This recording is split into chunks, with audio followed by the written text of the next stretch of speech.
Today it is my real pleasure to speak with Pericles Rellas. Pericles, you are a money mindset expert with over 20 years of experience helping people transform their relationship with money. You have worked with tens of thousands of individuals, uncovering the hidden patterns that keep them stuck in cycles of financial stress. And you are passionate about empowering people to transform their relationship with money, break free from the cycle of financial stress, and create a mindset for wealth and freedom. Pericles, welcome to the show. I'm delighted to speak with you today. Agi, thank you for having me on. I appreciate it. It's great to be here. If at some point during our conversation I call you Pericles, it will be because I will be using, the actual Greek version, the pronunciation of your Absolutely welcome to do so. So I think from the quick introduction I gave of you, it is very clear that today we will talk about money mindset. In particular, you discuss about the concept of the money thermostat, which it is a very important and pertinent, especially these times, topic. So I will invite the listener right now, if you've ever wondered how to change perhaps your limiting beliefs about money, this conversation is for you. The first thing I will ask Pericles is just give us a brief definition of or an overview of the concept of the financial thermostat. Of course, the reason I use it is it really puts it into a format that almost anyone can relate to. We've all interacted with a thermostat at some point, whether it's on an oven or in our home or in our car, and it's got one purpose. All it does is regulate the temperature. So if we set it at 72 degrees, if it's cold outside, the heat will come on and it'll bring the room back up to 72 degrees. And the opposite is true as well. Really hot outside and it goes up to 90, the AC will kick on and it will bring the room back down to that temperature. And what we don't notice or know about ourselves is that we all have an internal financial thermostat. And that thermostat regulates how much money we can earn, how much money we can keep, as well as our thoughts, feelings, and emotions around money. And so for those of your listeners who are thinking, wow, I've been struggling with not being able to make more my whole life, or I can make lots, but I can't keep it, or I'm always stressed about money. That is not a defect of you or a problem. It is just the financial thermostat setting that you have in that area. And so I work with people to first see what their financial thermostat setting is and then reset it so they can make the kind of money that they want and have the kind of life that they're looking for.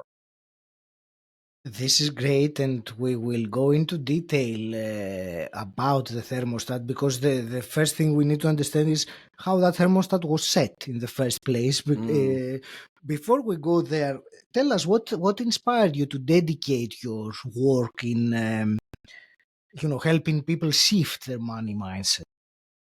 Yeah, when I first started working, I was a coach. I wanted to coach people who were opening a business or people who just wanted to make more money, be more successful in their lives. That was my focus. And as I started working with my first clients 30 years ago, I noticed within the first 6 months, they were making more money, which was great. That for me was success. I wanted them to have the success that they were looking for. But what I also noticed was every single time I spoke with them, they were still in the same place they were before I started working with them, meaning they were somebody that was always just behind at the end of every month. They were still just behind every single month, even though they were making a lot more money. Or if there was somebody that was always just breaking even, they were still just breaking even though they were making a lot more money. And the same thing for stress or anxiety or worry about money. They were making more money, and yet this was still the situation that they were in. And I looked at it and thought, okay, everyone's dealing with this across the board. Something must be going on here that I'm not seeing. And so I spent the next 2 years really looking at it and researching it and thinking about it and inquiring with my clients, okay, what's going on here? What's going on there? And over the course of that time, I came up with the financial thermostat and how it regulates and limits what we can do around money. And then also the 4 keys to resetting your financial thermostat. And so at that stage, I started to implement these distinctions with my clients, and the results were extraordinary. And my clients kept saying, oh, I have a friend who needs this, and I have somebody else who needs this. And it just naturally grew and evolved into me becoming this focus of, as a coach, a money mindset focus for people to reset their financial thermostat. So it was very organic in the way it arose, but it became a passion for me over the years because I see how people's mindsets can really limit their ability to create the kind of life that they're looking for. Thank you. And I think anyone that has been in a situation like you just described, like having, let's say, increased earnings and still being in the same, result at the end of a month or a period, I think they can understand. And perhaps they have not even considered that term. So let's talk about the money thermostat or the financial thermostat. How does it get set in the first place? Is it like what we get from our parents, or are also events during our life that can, change it? All of the above. You're All of absolutely the right. above. And in for some of us, we have generational money mindsets. Aha.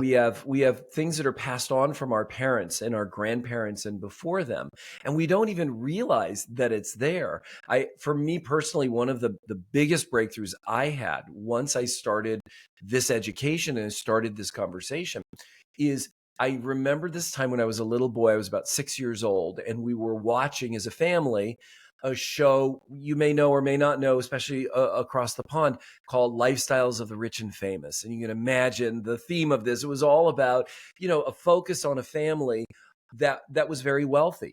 And generally it was, just what their lives looked like. It was kind of a peek behind the curtains. But this particular episode was how this wealthy family came to be wealthy, but also how it destroyed their family, how miserable they all were.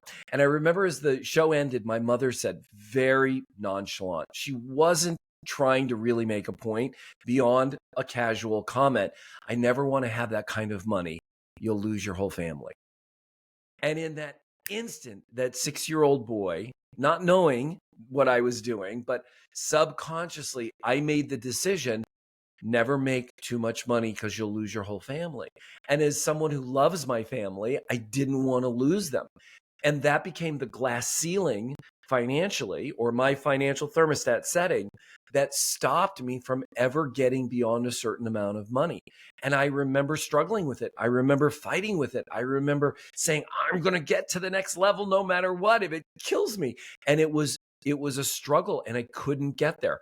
And then when I started to create this education, I was able to transform it in a very short period of time by implementing the steps that I have to resetting any particular setting that we have. And so for me, I can trace it back to that conversation when I was a 6-year-old boy. And for all of us, it can be our family members. It can be people that are influential around us. It can be aunts or uncles or teachers or friends or family members that are extended, or simply watching a TV show and seeing something that impacts us at a deep level that we make a decision about, and then suddenly it's running the show for the rest of our lives.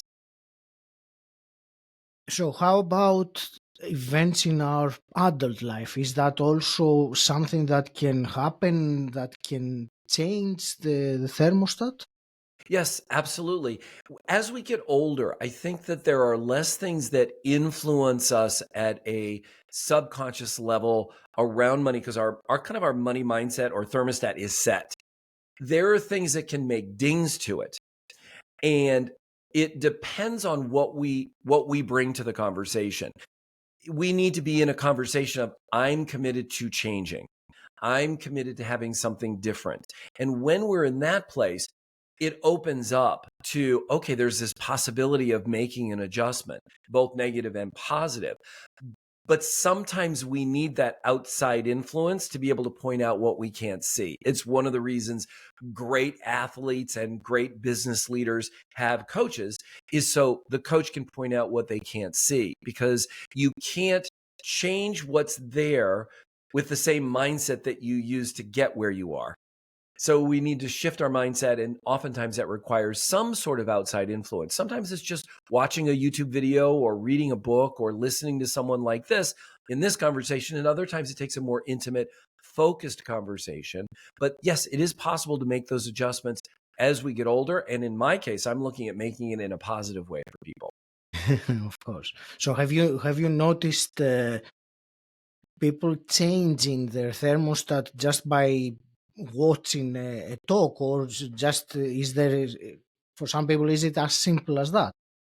I think it's both. For some people, it can be as simple as that. There are things that I've accomplished in my life that I never thought I could accomplish simply by reading a very influential book.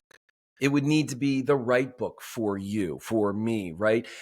So one of the things that I like to impress upon people is that there is no one right answer for everyone. If you meet someone who says, well, I have the answer, it's the answer for everyone, and nobody else has it, run. That is not the person you want to be working with, because they are going to just sell you whatever they have to sell you. For me, it's about find someone or something that works for you. And as long as it inspires you, as long as you're getting the outcome that you want, continue to do it. And then be okay with coming to the end of that particular journey. Because there are times, there was a time when I was doing journaling, and it was amazing. And I had this whole process by journaling. And then there was a day I woke up and it was kind of like, okay, I'm done journaling. Well, I Yeah. didn't think, okay, my life's over and this is horrible, and try to force it. I just realized, no, there's something now for me to move on to. And I found the next thing, and then I found the next thing. So find the thing that works for you, because at the end of the day, that's what's going to work for you. Thank you, and I completely agree with what you said about not one solution. Not only to that, but generally with anything that we want to in the field of personal development. I haven't. I don't think there is, or there would be one solution. Let's move on, Pericles, and okay, we get it now. The money thermostat, and that you also use the phrase glass ceiling, which I think is a very nice way to also describe it. So, what are the steps of resetting the money thermostat, or what does this? Let's start with that, and then I will ask you about, perhaps some steps along the journey that we Mm. realize that things are changing. The first thing, the first step to understanding the steps for Yes. resetting any area of our financial thermostat is understanding how money flows. Money is a currency, and as a currency, it flows like a current. And a current can be electricity, it can be water, it can be wind. We've all interacted with currents at some point in our lives. Money flows in a distinct way in that it flows in a circle, and we intersect that circle. So it flows to us, through us, and away from us, and then back around to us, through us, and away from us. And then there's a reservoir on the side that we get to keep. Now, because money flows in this circle, blocks anywhere in that flow are blocks everywhere in that flow, including that reservoir on the side that we get to keep.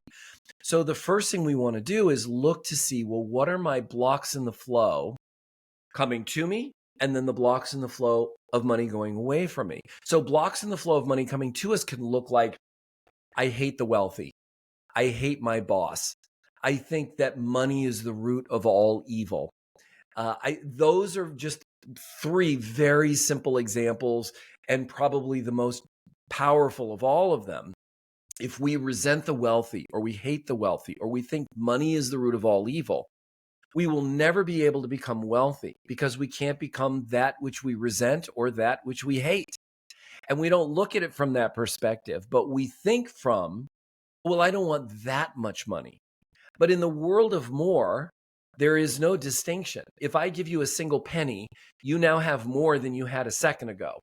That makes you wealthier than you were. And when we start making those kind of decisions and judgments about wealth, the universe doesn't parse it out by pennies or nickels or dimes. It just says they don't want more money because money's the root of all evil.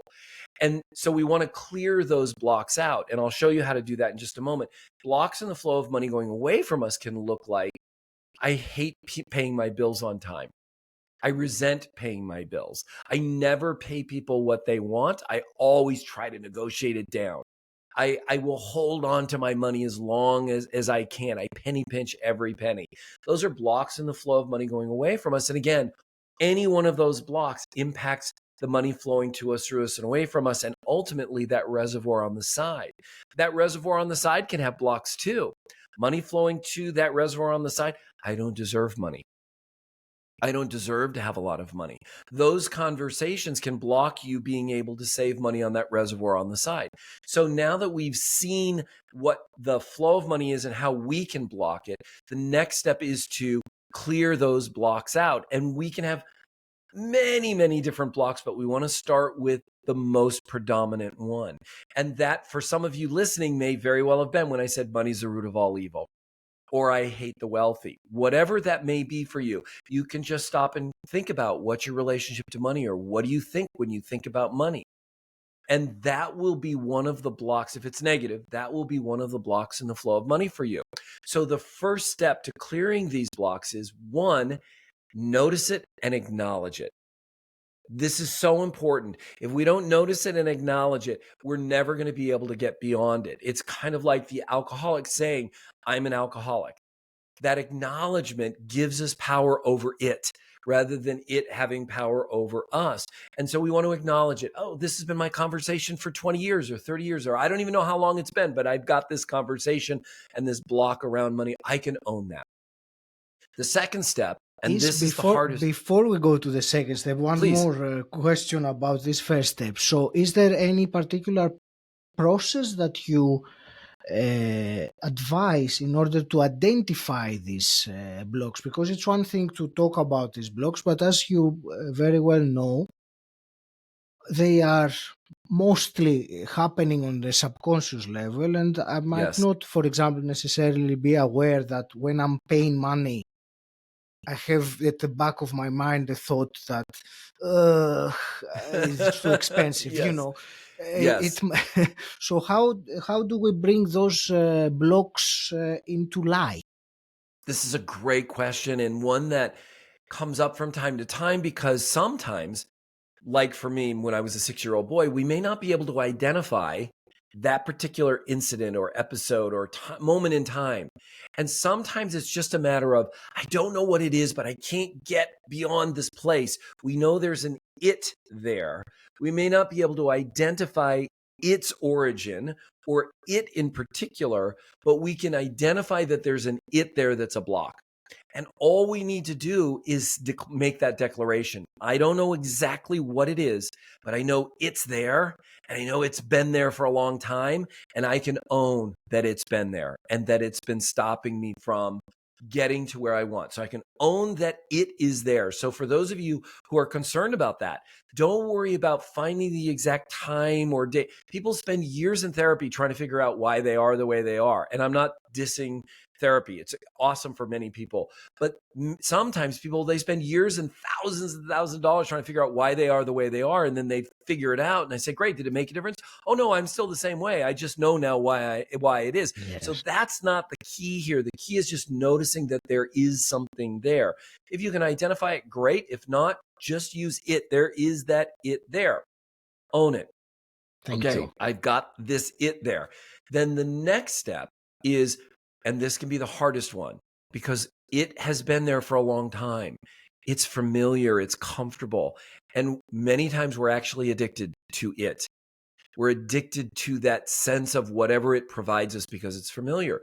The next step is letting it go. And we need to say it out loud, and we need to feel it leaving us, and we need to send it away to whatever it is we want to send it away. So for me, it could be, I acknowledge that I've had this conversation that I will lose my family if I make too much money. I am surrendering that conversation into the care of the universe. It could be God, it could be the universe, it could be the mountains, the ocean, the beach, whatever it is, just something outside of yourself. It's irrelevant where it's going. It's just that you're sending it away. I surrender that conversation to the care of the universe. I turn it over to the universe. I release it from my life. It is no longer welcome in my world. It no longer has dominion over me. It no longer has power or influence over me. I release you and surrender you to a higher power, whatever that is. And you keep saying it until you feel even the slightest sense of relief or release or it lifting away. And that's the second step. And then in that moment, when you feel that sense of, and you have to feel it, it can't be just something you're just rotely saying. You have to actually feel it. When you feel it, then you create, what is your relationship with money newly? And for me, it's money flows to me freely and abundantly every single day. That's what I created. Money flows to me easily and abundantly every single day. And I can feel that. And I can see and feel and hear and experience money flowing to me easily and abundantly every single day. That's the third step. Now, once we've taken these 3 steps, it's not just over. It's not like suddenly it's daffodils and daisies and bunny rabbits jumping around and millions of dollars flowing to us. We've been doing what we've been doing. It has been running the show for decades sometimes. Mm-hmm. We need to now keep generating that new relationship to money and be watching for it showing up in our lives. Because what we're doing is there are 2 worlds we're working inside of. One's energetic and one is brain science. So brain science is we're creating new neural pathways. We're breaking the old neural pathways that have been there forever and ever and ever. We're breaking them by acknowledging it and releasing it. And then we're creating a new neural pathway. We need to build those new neural pathways over and over and over again and make them stronger and stronger and stronger so they become the predominant conversation that we have. On an energetic level, we're shifting our vibrational frequency. For those of you who follow Abraham Hicks, things like that, the power of manifestation, the law of attraction, we're shifting our vibrational frequency by first acknowledging and releasing the old vibrational frequency and now creating a new vibrational frequency, which is why it's so important that we feel it, because that's when we know we're vibrating at a new frequency. Now we go out into the world and we're looking for, wow, there's money, there's money, there's money. We're acknowledging it. We're expressing gratitude for it. And as that starts to happen, that new conversation becomes the predominant conversation. That old conversation will never go away. It will get quieter and quieter and quieter and less frequent, but it will show up from time to time. You do the same 3 steps all over again. Oh, there's that old conversation. I can own that. I've released you. I'm letting you go again. You're no longer welcome in my world. Here's who I am now. Money flows to me freely and abundantly every single day. Take on those. It's 3 steps plus an action. Once you take those 3 steps and then you're out in the world watching for the evidence of it showing up, pulling that evidence toward, oh, I found a penny. Thank you for putting money in front of me. Thank you for showing me that money flows to me freely and abundantly every single day. Oh, there's another opportunity. I'm going to look at that opportunity. Doesn't mean you have to take it, but we're looking at all the opportunities that are being put in front of us as a result of this new relationship we have for money. We're exploring them. We're looking at them. We're considering them. We don't have to take them all, but we're living in the world of, wow, I have all these wonderful opportunities that keep presenting themselves. So those are the 3 steps and the one final action that we can take to shift our or reset our financial thermostats. This is great. Let me repeat it in my own words to see how well I I got it. And also, as repetition is the mother of learning and of skill. And so the first step is to acknowledge those blocks that we have. The second is to release them. And actually, I will ask a little bit more. The third is I don't remember how you said it, but it was to replace that belief with something that is empowering, and then go out in the world and watch how these things appear or manifest. You use that word, so I'm not the first one to use it, so I can now use it since you made the start. Let me ask a couple of 2 things, and then we can perhaps go deeper on something particular that you might want to discuss as an action for the listener. But I do have a couple of more First, when you were saying, you're describing the second step about, releasing it to the universe, a higher power, something external of us. The description of the techniques, I would say, of what you did sounds very simple. Is it really as simple as that? Just declaring it, and of course, you said it's important to feel it and to do it, to repeat it. But is it really as simple as that? That step, I mean, I don't mean the whole process, Yes. but that No, I particular understand. step. Of course, the most powerful solutions, and we've seen this in time and time again throughout history, the most powerful solutions are oftentimes the most simple. And that doesn't mean that they're easy to accomplish. It just means, I love the idea of magic. We'll see a magic trick and we'll think, oh my gosh, that's amazing. And then suddenly they'll show us how it's done. And you think, how stupid and simple was that? I can't believe it. And it's the same concept. The problem is, imagine that there's something that's occurred in your life, and all you need to do is apologize to someone. Just say you're sorry. It's that simple. I'm sorry. 2 words, a contraction in a word. I'm sorry. And yet think about how hard it is to actually formulate those 2 words in the moment. We know it can make all the difference in the world.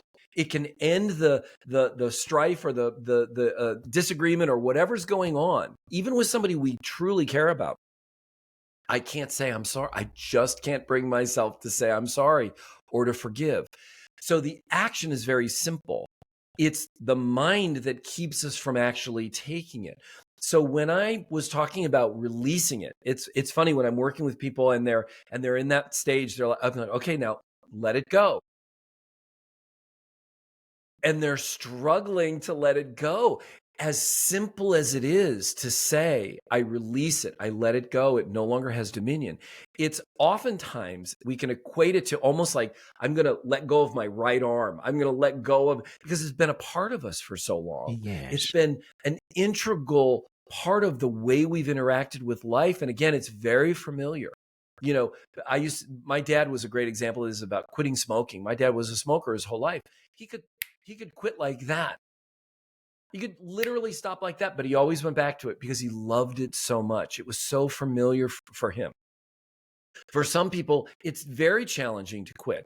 But the simple action of stop putting cigarettes in your mouth, that's a very simple action. Just stop putting cigarettes in your mouth. But for people who are smokers, it is a huge problem. It's an addiction. It is something we cannot do as easily as other people would like us to do. So that's where that complexity comes in. And that is why it is a very challenging yet simple action to let it go. Just like stop putting cigarettes in your mouth. Sounds really easy, but for the smoker, it isn't. And we have to have compassion and understanding for that. Thank you. And yes, did I answer your question? I will make yes, sure you I did. answered your question. And no, I agree. And also the distinction between simple but not easy, it is very, very important. Simple is one thing. Easy is a different. Yes. Let me ask you one more thing, because you were saying this, you didn't use the word affirmation. I don't think you did anyway, but what you said, that money flows to me, I don't remember how you said it exactly, but I will tell you the one that there is one affirmation that I have been using for a while, long while actually, and it's very similar, and it says, money flows freely and easily to me for the greater good of all. So I'm sharing this, and actually this is the first time I share public. This is one of the main affirmations that I use. So I would like your thoughts about it. And there is, you said something, and I took it very useful. You were saying about the feeling of the money flowing easily, abundantly. And that is, I think, the very big difference between words on a piece of paper or spoken out loud, and actually changing the vibration to match this word. Yes. If we equate it, let's imagine we're going to say I love you to someone, but we don't truly love them. I love you. We can say, I love you. The words are there, but we don't feel it. Then imagine saying, I love you and actually feeling it.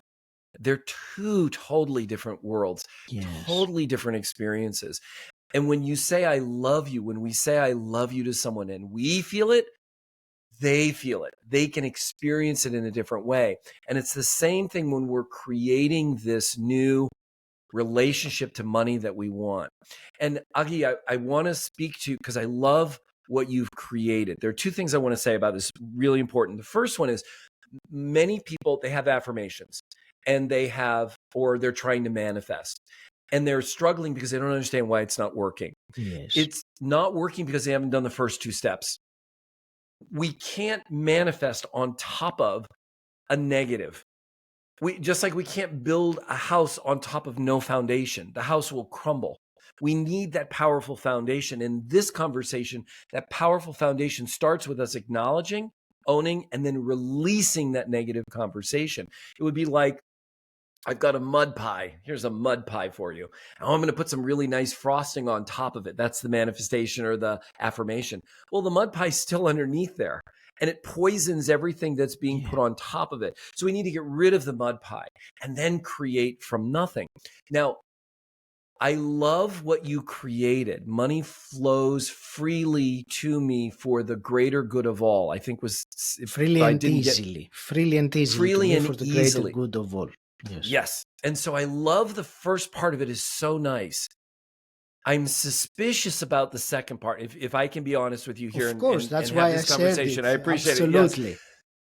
For the greater good of all sounds to me that there's a concern that if I have too much money, I'm going to be a bad person unless I give it away.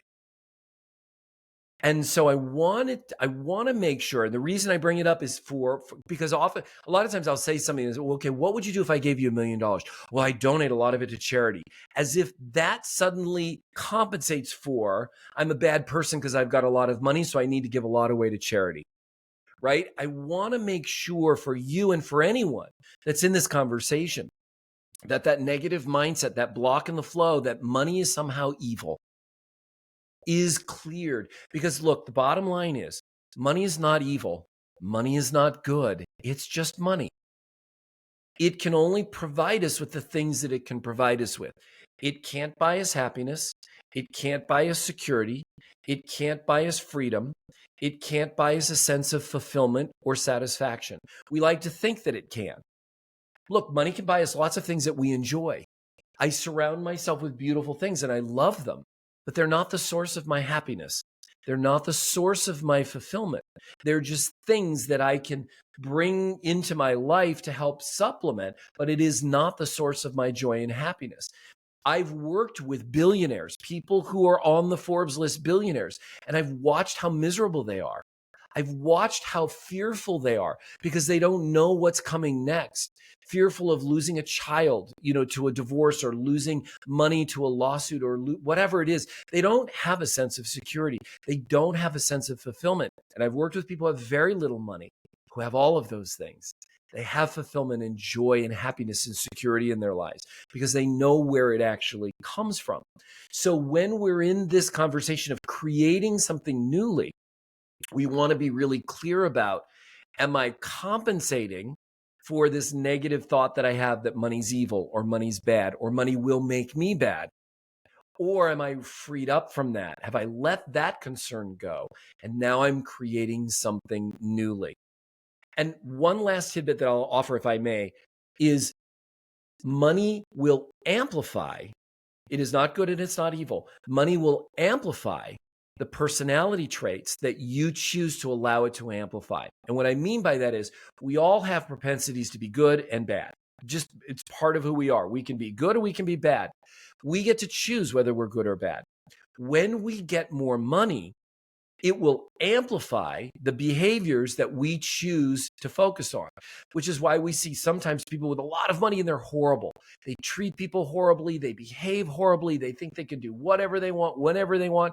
That's not a function of the money. That's just the money amplifying the behaviors that they choose to amplify. And the opposite is true as well. We see people with lots of money who are so magnanimous and so gracious and kind with their money. So don't worry about money being the root of all evil. You are the source of that. Money will just amplify whatever you Yes. choose to allow it to amplify. So did I want to make sure I spoke to your question about your manifestation or your affirmation, Mhm. and if that provided something for you. It has, and thank you for that. On a conscious level, that was never the intention behind that phrase for the greater good of all. But since you mentioned that, I will certainly do some quiet reflection time later And it may or may and not. I see. just don't know. It's just That that's was what not was the there. intention. Yes, for Right. me, the intention is that the more I can, the more power financially I have, the more power I have to for the greater good. It's what you Correct. were saying about amplifying the good. Yes, So that was the absolutely. intention when written, but it's a fair point, and I will look into it, at a deeper level. Pericles, this is such a wonderful conversation. Thank you. Very insightful and quite practical as well. I think with the steps and the way that you broke it. I do have some final quick questions, but before we wrap it up, where do you want to direct our listeners, the mastery seeker that wants to continue the journey and the learning? Yes, if in the course of this conversation something's touched you, something's inspired you, something's kind of been triggered and you want to pursue more, you can go to my website at periclesrellas.com or resetyourfinancialthermostat.com. They both go to the same place. And right there on the main page is a link to watch my free masterclass where I share with you the 4 keys to resetting your financial thermostat. It's a short video, it's about 27 minutes, and it really demonstrates and breaks down what we need to do to reset our financial thermostat. And I do this because I want as many people as possible to have access to this conversation so they can start creating the kind of life that they have with money. And if it isn't something that inspires you, I recommend find something that does inspire you. Find the thing that will work for you. Pull that towards you and go for it as much as possible. Very true. Very true. I do have also two quick questions. And the first one is, what does personal development mean? It means going where you choose to go. So for each person, personal development looks different. For some people, it may be I want to live in a world where I'm healthy and I'm well. And I'm constantly striving to be my fittest so that I can live a long life. For other people, it's I want to make a difference in the world. And I want to look to see what are the things that are stopping me from being that person that wants to make a difference. So it really is, for other people, it's a spiritual path. For other people, it's a religious path. Whatever that path is for you, make sure that it's true to who you are. So for me, it's all about making a difference in the world. That is my commitment. And every word that comes out of my mouth, every action that I take, when I'm in the mode of making a difference, there are times when I'm just off. And I'm watching TV and I'm hanging out and just doing what I'm doing, or I'm at the gym and I'm not on. I'm not in that conversation. I'm just doing what I do. I'm always great with people. I'm always gracious with people. At least that's my intention. Do I make mistakes? Absolutely. I screw the pooch all the time, and then I'm willing to acknowledge it and clean it up and figure out what do I need to do to be a better person, to be a bigger person, to be a wiser person. So for me, it's about the journey you're on. And are you being true to that path, whatever that path is? And always looking here for that barometer of truth, not outside of you. It doesn't exist Mm, outside of you. It only mm. exists here. This is the only barometer that we use to gauge anything is inside.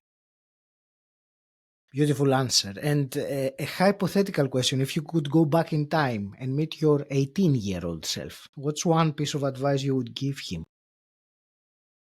Let go of your fear. Let go of your fear. It's all going to be okay. I was driven by and sourced by and run by fear for many, many, many years. Pericles, I want to express my gratitude for this conversation. It was truly insightful, and I mean it. So thank you for your time. Wishing you all the best carrying on with sharing this message and empowering people. What is one, I will leave it for your parting words, and perhaps also one last piece of advice for the listener that has realized now that they need to do something about their money thermostat. Know that we've never arrived. We're going to be on the journey most of our lives, because the moment we hit a destination, the first thing we do as human beings is, okay, I did it. All right, what's next? And we're going to be on the next journey to the next destination. So embrace the journey. Love where you are right now. Love the people who are around you. And if you don't love the people who are around you, find people you do love to have be around you. Be empowered by the circle of people who are around you. Be empowered from yourself and empower those around you as well. And you will find that you will have lived a life that you love, because every single day will be filled with the love and joy that you have for yourself, for the people around you, and for the journey that you're on. Find your path, stay on it, and love the journey. You're welcome. You know, it's interesting being on podcasts, because you always meet someone new who's the host, and you don't always know how the relationship's going to unfold. And the relationship is really the foundation of the conversation. And when Agi and I first started speaking, there was just an instant connection and this instant sense of, what can we do to make the biggest difference in the course of the conversation that we're about to have? And as I started sharing, and Augie started asking questions, I was clear he was not just prepared, but he was passionate about the conversation and inspired to dig deeper and go further. And it inspired me to dig deeper and go further and share what was a natural progression in the conversation that brought us to different levels. And it was just extraordinary. And I absolutely loved it. So thank you for having me on, and thank you for having this conversation. It was an honor and a privilege. You're welcome.